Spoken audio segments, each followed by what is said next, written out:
بسم اللہ الرحمن الرحیم نحمده ونصلی ونسلم علی رسولہ الکریم۔ 10ویں سپارے میں سورۃ التوبہ ہے اور سورۃ التوبہ کے کچھ مضامین کیے تھے۔ سورۃ التوبہ میں ایک بہت اہم واقعہ بھی مذکور ہے۔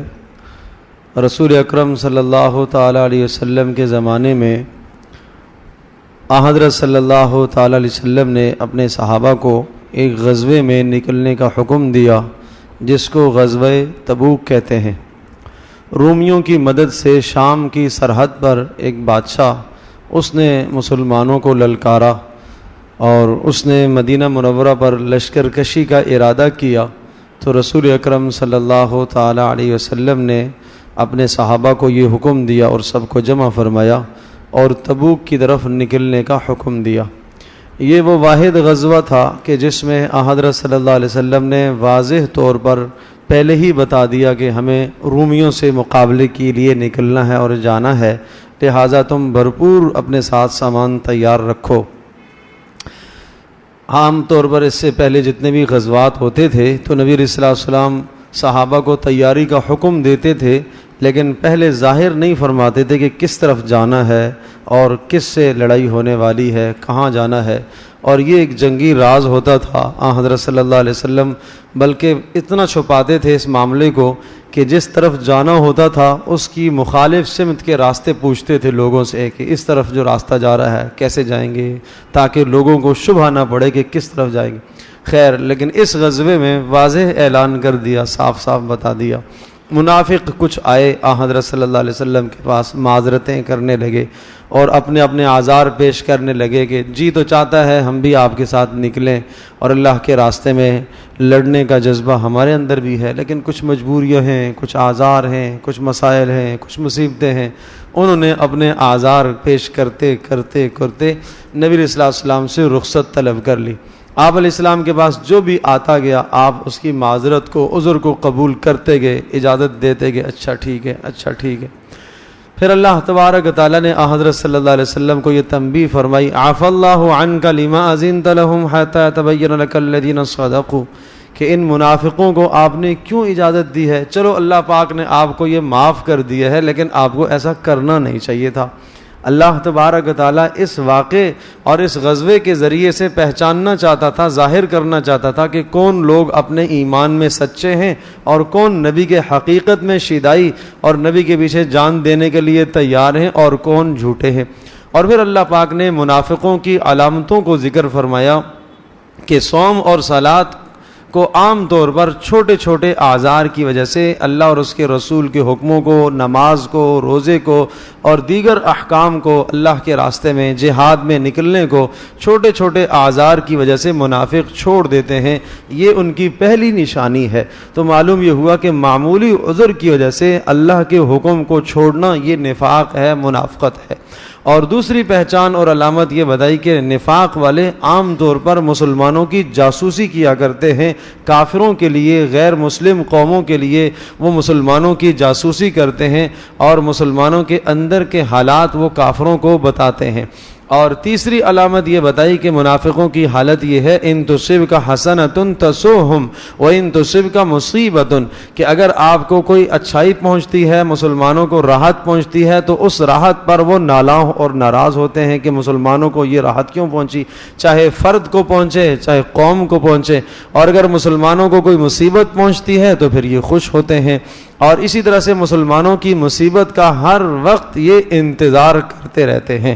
تو ان تمام عادات اور خصلتوں کے بعد اللہ پاک نے یہ ارشاد فرمایا کہ جن جن لوگوں میں یہ بری عادتیں پائی جائیں گی، اللہ پاک ایسوں کے اعمال کو قبول نہیں کرتا، ایسوں کا صدقہ قبول نہیں، ایسوں کی نمازیں قبول نہیں، ایسوں کے کوئی اعمال اللہ پاک کے یہاں قبول نہیں۔ پھر فلا تعجبک اموالہم ولا اولادہم، سوال یہ آیا کہ یا اللہ جب ایسے ظالم لوگ، منافق، مسلمانوں میں ایسے افراد بھی موجود ہیں جو دین کو بھی نقصان پہنچاتے ہیں، مسلمانوں کو بھی نقصان پہنچاتے ہیں، چاہے وہ ظاہر میں مسلمان ہوں یا حقیقت میں کافر ہوں، اللہ ایسے لوگ کیوں زندہ ہیں؟ اور دنیا میں ان کے پاس مال و متاع اور بڑا سامان آپ نے کیوں دے رکھا؟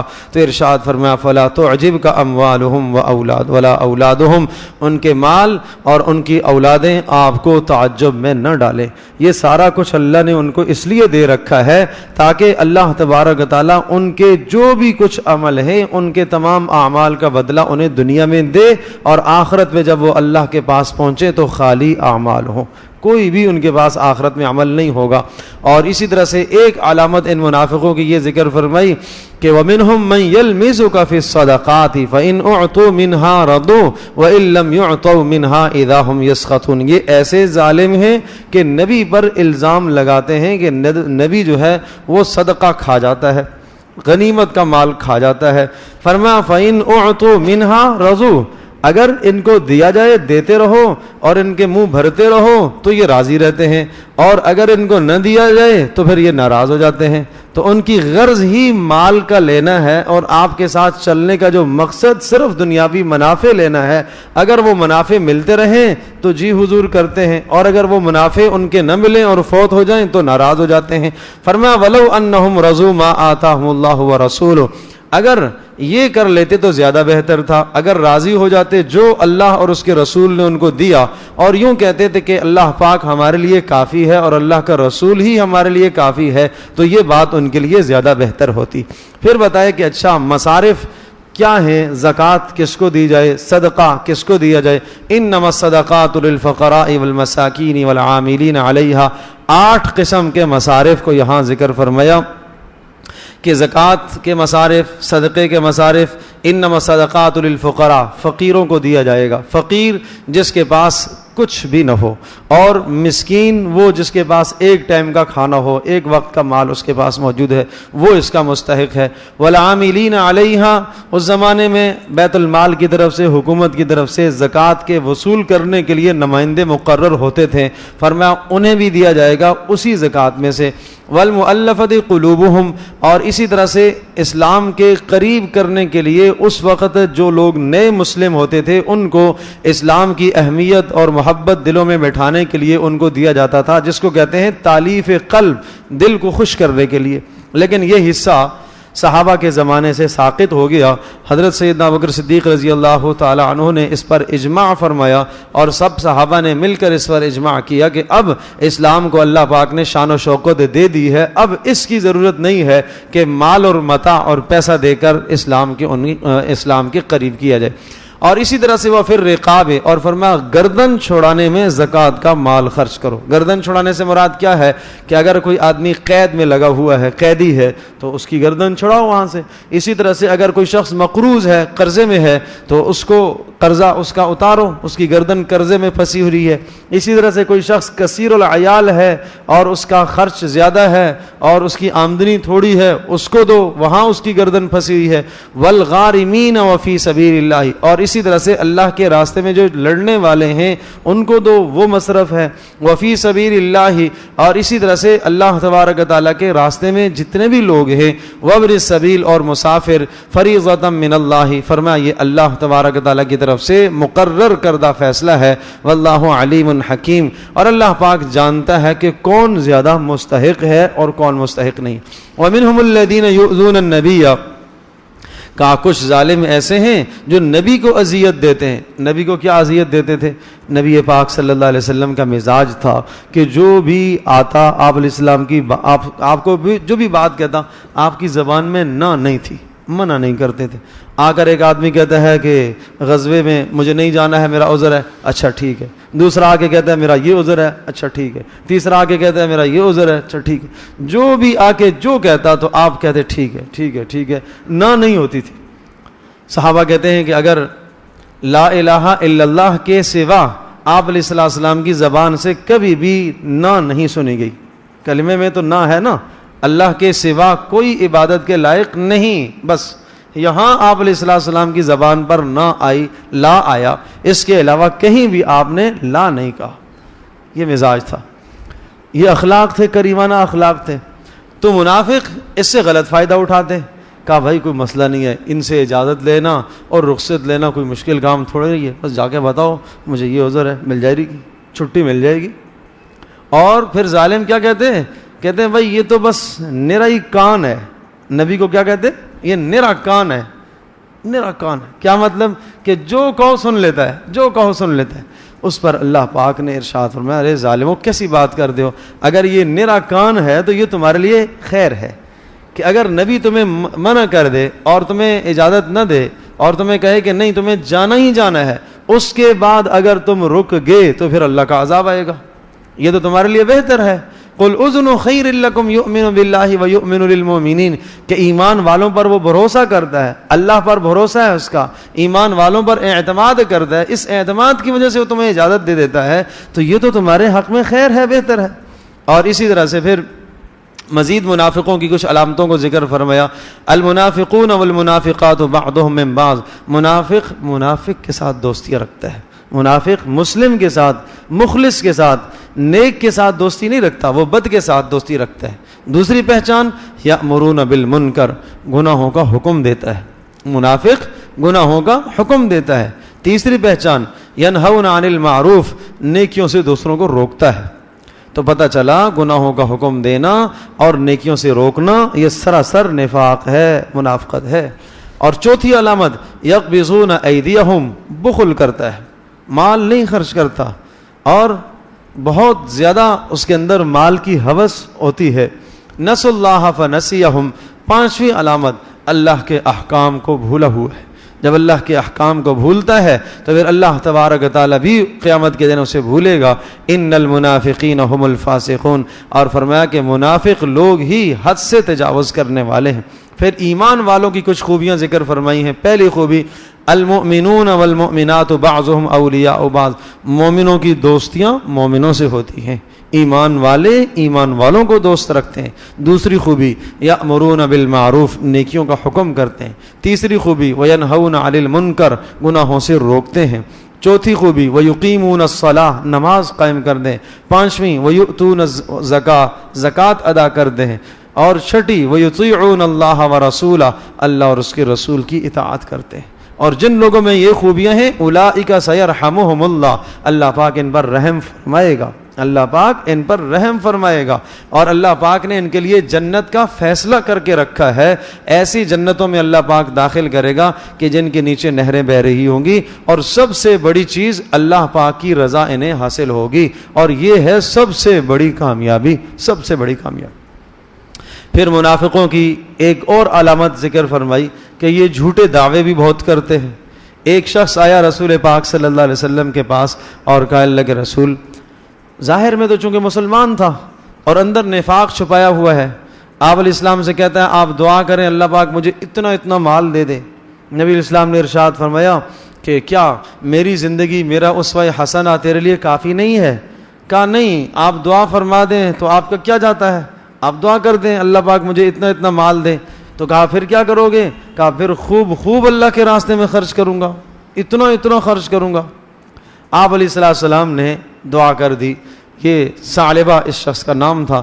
تو آپ نے ارشاد فرمایا کہ اے اللہ ثعلبہ کو مال دے دے. چنانچہ ثعلبہ کو مال مل گیا.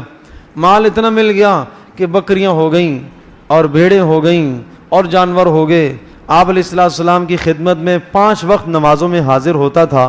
اب ثعلبہ کے پاس مال آ گیا تو اب ثعلبہ کی نمازیں غائب ہونے لگی. اب فجر میں اور عشاء میں تو ثعلبہ موجود ہو، دن کی نمازوں میں ثعلبہ موجود نہ ہو. آپ علیہ السلام نے پوچھا ثعلبہ کہاں ہے؟ کہ اللہ کے رسول، صحابہ نے کہا اللہ کے رسول اس کی بکریاں اور جانور زیادہ ہو گئے ہیں اور مدینہ سے باہر اس نے ایک چراگاہ خرید لی ہے، سارا دن بکریوں میں رہتا ہے، شام کو صبح شام کو آتا ہے. آپ علیہ السلام خاموش رہے. پھر تھوڑے دنوں کے بعد جو ہے مال اور زیادہ ہو گیا، وہ جگہ بھی تنگ پڑ گئی اور آگے وادی میں جا کے اس نے جگہ لے لی. اب ہفتے آنے لگا، جمعے آتا تھا، پوری 5 نمازیں غائب.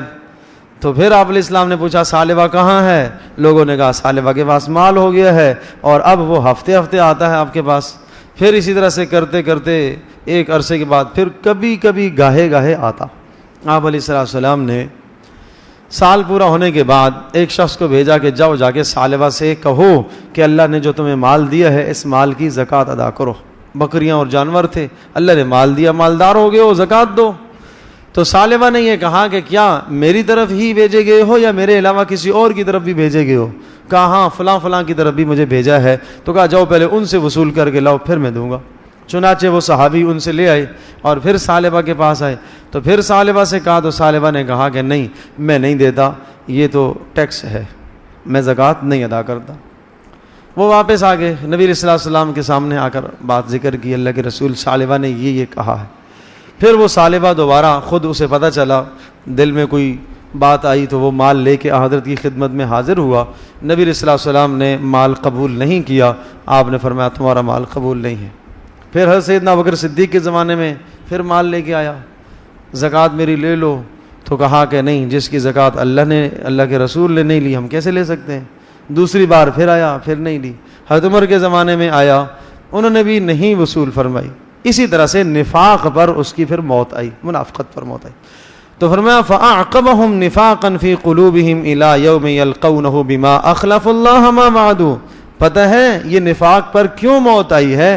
اس لیے کہ اس نے اللہ سے وعدہ کیا تھا۔ کیا وعدہ کیا تھا؟ اس نے یہ کہا تھا منہم من عاہد اللہ لئن آتانا من فضلہ لنصدقن ولنکونن من الصالحین، اگر اللہ نے مجھے مال دے دیا تو میں خوب خوب خرچ کروں گا اور نیک آدمی بنوں گا۔ یہ وعدہ اس نے پورا نہیں کیا۔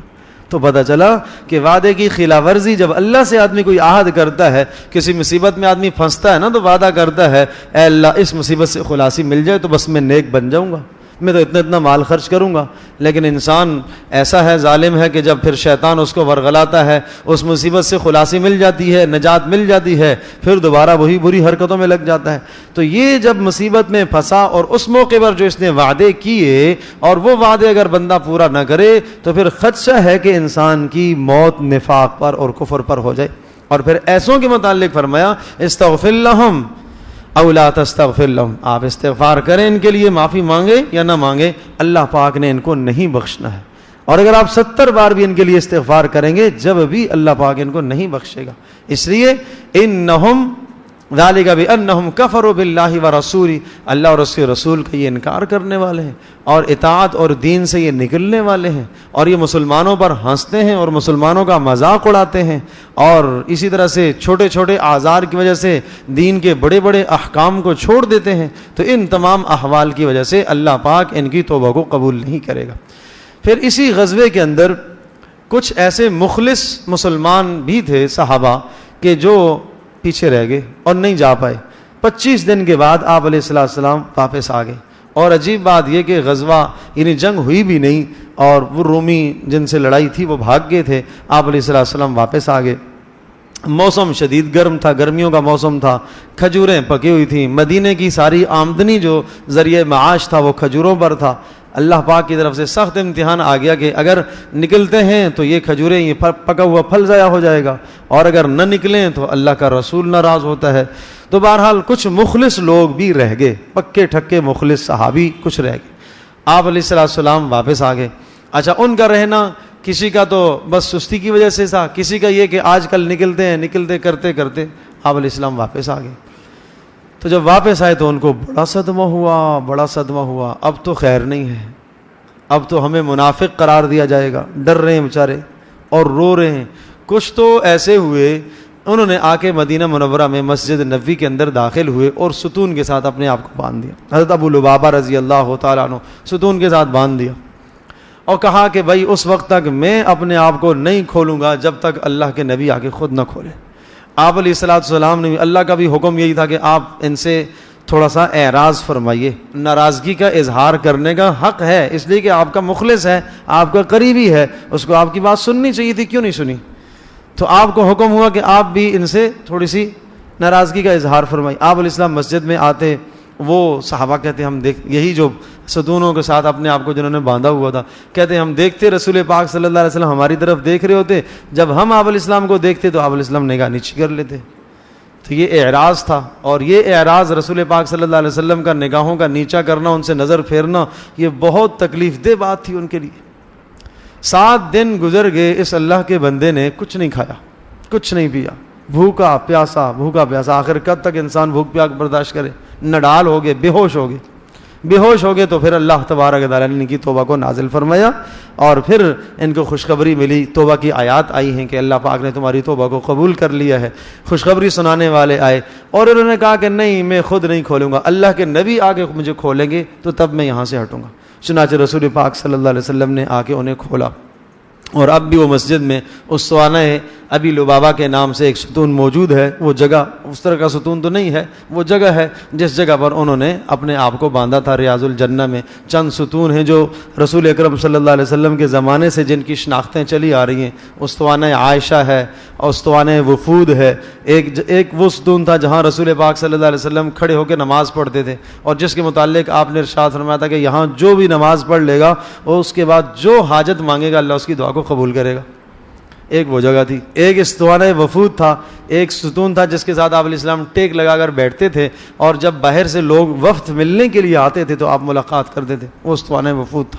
اور ایک اسطوانہ حنانہ ہے، وہ جو قصہ آتا ہے کہ ایک کھجور کا تنا تھا جس کے ساتھ آپ علیہ السلام جو ہے وہ کھڑے ہو کے خطبہ ارشاد فرمایا کرتے تھے، اور جب ممبر بن گیا تو آپ علیہ السلام پھر ممبر پہ تشریف لے آئے اور اس خشک تنے سے رونے کی آواز آئی تھی۔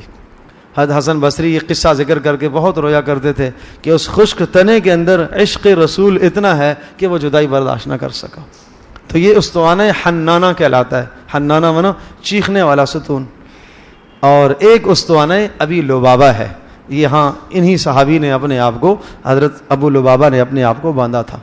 اور کچھ 3 اشخاص ایسے تھے کہ جنہوں نے اپنے آپ کو اپنے گھروں کے اندر بند کر دیا، جس میں حضرت کعب رضی اللہ تعالیٰ عنہ، ہلال بن امیہ، مرارہ ابن ربیع، یہ 3 اشخاص ایسے تھے انہوں نے اپنے آپ کو گھروں میں بند کر، مخلص صحابی تھے یہ بھی، لیکن چونکہ یہ بھی غزوے سے پیچھے رہ گئے، اور کعب کہتے ہیں میں نے آ کے اللہ کے نبی کو صاف صاف بتا دیا، اللہ کے رسول میں نہ منافق ہوں اور میں چاہوں تو 10 عذر گھڑ سکتا ہوں، لیکن مجھے پتہ ہے آپ پر وہی اتر آئے گی، اگر میں کوئی جھوٹ بولوں بھی تو چارہ کار نہیں ہے، اللہ پاک آپ کو بتا دے گا، بس میری سستی ہے، میں اپنے قصور کا اعتراف کرتا ہوں۔ آپ علیہ السلام نے اعلان فرما دیا کوئی ان سے بات نہ کرے، ان 3 اشخاص سے کوئی بھی بات نہ کرے۔ 2 تو بیچارے بوڑھے تھے، وہ اپنے گھر میں رہ گئے۔ کعب فرماتے میں تو مسجد میں آتا، بازار میں گھومتا پھرتا، ہر ایک کی نگاہیں میرے سے پھری ہوئی۔ اوہو، قرآن کہتا ہے وَضَاقَتْ عَلَيْهِمُ الْأَرْضُ بِمَا رَحُبَتْ، زمین کشادگی کے باوجود ان پر تنگ ہو گئی، مسجد میں آئیں تو کوئی بات نہ کرے، حتیٰ کہ گھر میں بیویاں بھی بات نہ کریں، اولادیں بھی بات، اللہ کا رسول جس سے ناراض ہو گیا ہے کون بات کر سکتا ہے۔ بیویاں آ گئیں اور انہوں نے پوچھا اللہ کے رسول ہمارے لیے کیا حکم ہے، کہا خدمت کر سکتی ہو، بات کی اجازت نہیں۔ تو کیا مشقت آئی ہوگی۔ 50 دن اسی طرح سے گزر گئے ان پر، 50 دن کے بعد پھر اللہ پاک نے ان کی توبہ کو قبول فرمایا، اور یہ آیت آئی وَعَلَى الثَّلَاثَةِ الَّذِينَ خُلِّفُوا حَتَّى إِذَا ضَاقَتْ عَلَيْهِمُ الْأَرْضُ بِمَا رَحُبَتْ، ان 3 اشخاص کی توبہ کو بھی اللہ پاک نے قبول کر لیا کہ جو غزوے سے پیچھے رہ گئے تھے اور جن پر زمین باوجود کشادگی کے تنگ ہو گئی تھی، وَضَاقَتْ عَلَيْهِمْ أَنفُسُهُمْ، اور اپنی جانوں سے بھی تنگ آ گئے تھے وہ لوگ، وَظَنُّوا أَلَّا مَلْجَأَ مِنَ اللَّهِ إِلَّا إِلَيْهِ، اور انہوں نے یقین کر لیا کہ اب اللہ کے سوا کوئی چارہ کار ہمارا نہیں ہے، اللہ ہی اگر توبہ قبول کرے گا تو بات بنے گی۔ ثم تاب علیہم لیتوبوا، فرمایا اللہ تبارک و تعالیٰ نے پھر ان کی توبہ کو قبول کر لیا۔ ان اللہ هو التواب الرحیم، اللہ پاک توبہ کو قبول کرنے والا مہربان ہے۔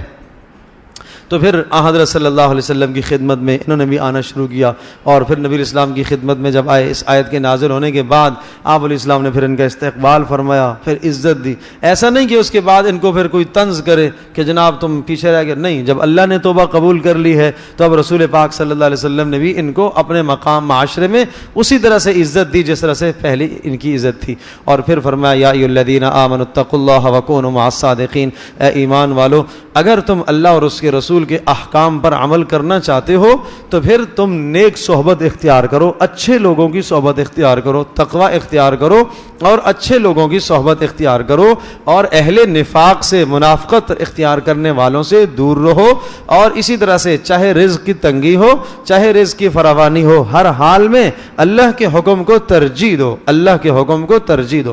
جب تم ایسا کرو گے تو پھر اللہ تبارک و تعالیٰ تمہیں تمہاری عبادات پر دگنے اجر عطا فرمائے گا، گا. اور اللہ پاک اس لیے کہ ان اللہ لا یضیع اجر المحسنین، اللہ پاک احسان کرنے والوں کے اجر کو ضائع نہیں کرتا. اللہ پاک ہم سب کے لیے عمل کرنا آسان فرمائے.